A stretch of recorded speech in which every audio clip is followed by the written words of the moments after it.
Buenos días chicos, ¿cómo les va? Bueno, como les comenté, este video tiene el objetivo de poder explicarles un poquito más acerca de las perspectivas de la psicología moderna, que es donde vi que se habían centrado más que nada todas sus dudas. En primer lugar, entre estas perspectivas, si bien se clasifican en 7, lo importante de cada una es que podamos aprender que cada una de ellas pone el ojo, el foco o el objetivo en una determinada parte de la psicología. Es decir, gracias a todos los avances que nosotros vimos que la psicología logró para que pudiera llamarse ciencia como tal, estas perspectivas surgen a raíz de que esta psicología es denominada una ciencia y se construye como una ciencia, donde ya lo vamos a ver la semana que viene, tiene su objeto y su método, pero lo importante de esto es que desde el lugar en el que yo elija trabajar, es decir, desde cualquiera de estas perspectivas, yo puedo hacer hincapié, o mejor dicho, de acuerdo al lugar en el que yo quiera trabajar, me voy a especializar en algo puntualmente. Todas tienen algo en común, sí, porque surgen de la psicología, porque se trabaja ya sea desde lo interno de una persona o desde lo externo, pero tiene que ver siempre desde la psicología. La primera tiene que ver con la perspectiva conductual.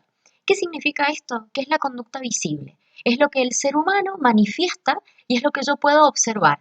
Yo puedo observar si una persona se enoja y lanza una silla y eso lo puedo definir y clasificar como una conducta agresiva. Yo puedo observar cómo una persona llora y se emociona frente a, no sé, el cumpleaños de su madre, y puedo observar también cómo una persona llora de la angustia y de la tristeza por el fallecimiento de un ser querido. Todo esto que yo voy a mirar y que voy a observar tiene que ver con la conducta propiamente dicha. Es el resultado de algo que a mí me está pasando y que yo lo voy a manifestar de una determinada manera. ¿De qué va a depender?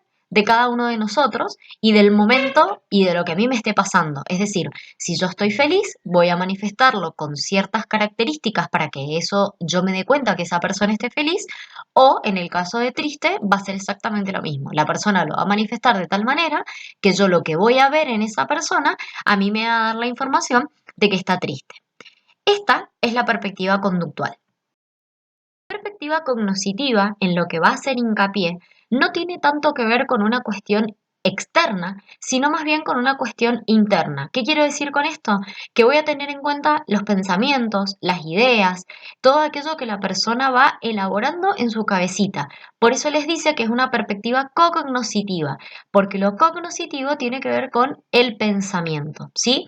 Cuando yo, por ejemplo, me encuentro con alguien y le pregunto a esa persona cómo se siente y cómo ha estado, y esa persona me empieza a relatar que no sé, supónganse, que se ha sentido preocupada, que ha estado pensando en tales y tales cosas, significa que esto hace más hincapié en la perspectiva cognoscitiva, ¿sí? En sus pensamientos y en sus ideas. Vuelvo a lo mismo, pueden ser pensamientos e ideas totalmente positivas y desde la alegría o desde la emoción, y pueden ser pensamientos totalmente negativos desde la tristeza, por ejemplo, ¿sí? No creo que una persona que esté atravesando el duelo por el fallecimiento de un ser querido tenga pensamientos alegres, ¿sí?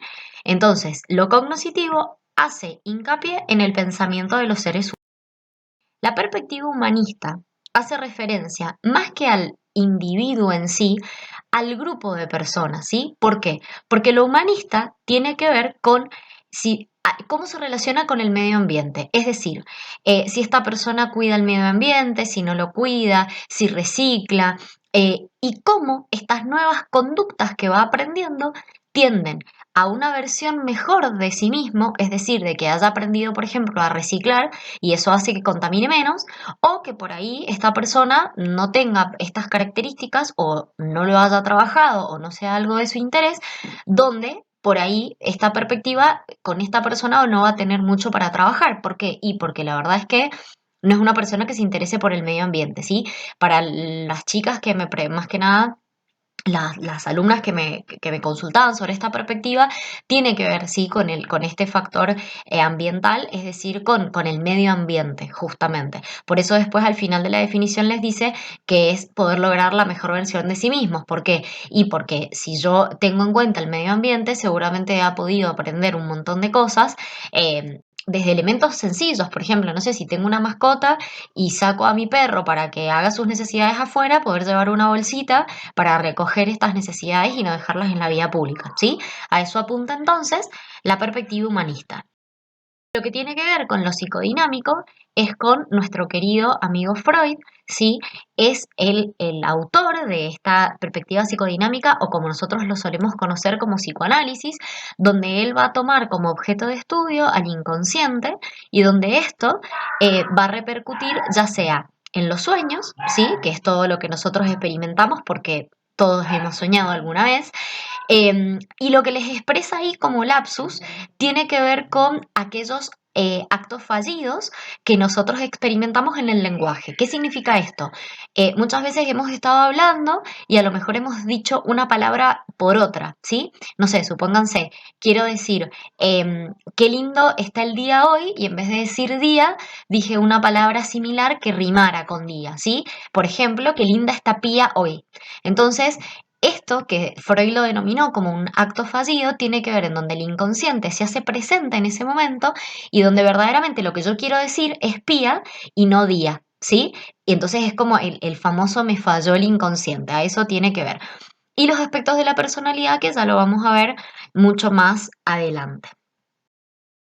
En la perspectiva biológica, puntualmente hace referencia a la parte anatómica, ¿sí? Por eso yo entre paréntesis les coloqué la neurociencia, porque con esta perspectiva trabajan más que nada los psiquiatras y los neurólogos. ¿Por qué?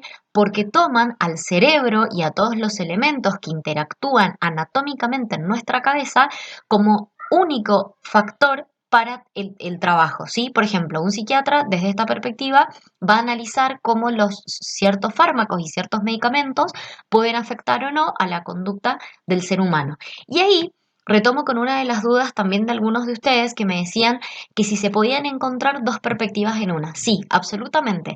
Nosotros acordémonos que no somos seres separados, somos personas totalmente íntegras. Entonces, toda la parte inconsciente, toda la parte anatómica y toda la parte conductual va a estar en una misma persona. Por eso yo puedo trabajar codo a codo con un psiquiatra y donde yo voy a hacer más hincapié por ahí en la parte conductual, pero el psiquiatra va a hacer más hincapié en la parte biológica, ¿sí? Porque le va a interesar si ese cerebro está sano o está enfermo y si hay que administrarle algún tipo de medicación para que funcione mejor o vuelva a funcionamiento normal, ¿sí? Entonces fíjense que la perspectiva biológica habla exclusivamente de la parte anatómica. La perspectiva evolutiva tiene más que nada que ver en cómo las distintas experiencias en el individuo, ya sean positivas o negativas, van haciendo que esta persona vaya aprendiendo y vaya creciendo, ¿sí? Como ahí les dice ahí, es moldeada por toda la experiencia y por todo lo que a nosotros nos pasa.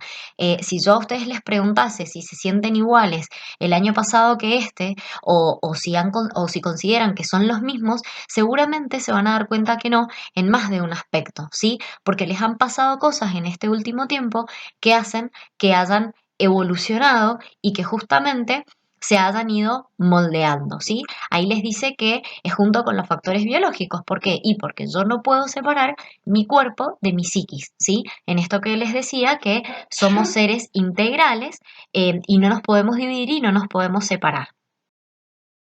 Y la perspectiva sociocultural tiene relación a justamente la cultura. ¿Qué quiero decir con esto?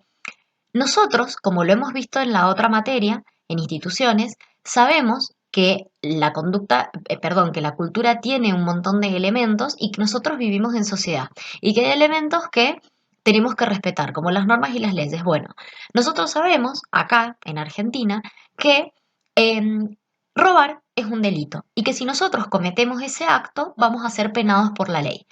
Quizá en otras culturas, en el Medio Oriente o en otros lugares que probablemente nosotros no conocemos, este acto de robar no sea un acto delictivo. ¿Por qué? Porque en esa cultura no se considera tal como robo.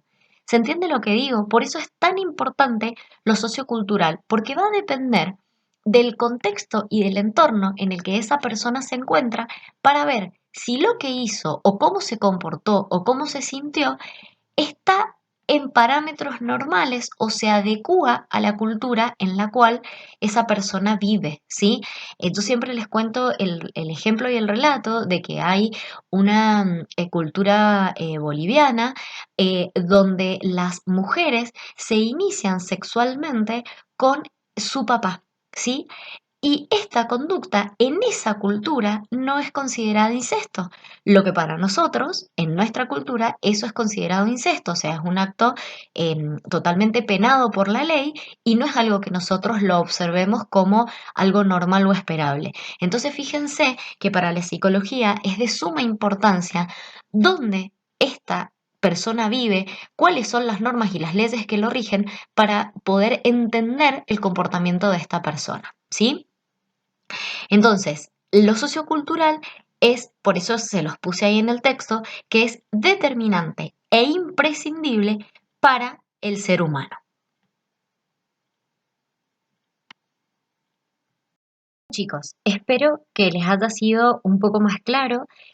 Váyanlo leyendo con mayor atención, vayan viendo si las dudas que ustedes tenían se van por ahí abriendo y se van dando cuenta cómo se va relacionando todo esto con lo que venimos viendo. Y si no, por supuesto, me envían un mail y nos seguimos comunicando a través del Classroom si siguen habiendo elementos de esto que no hayan entendido.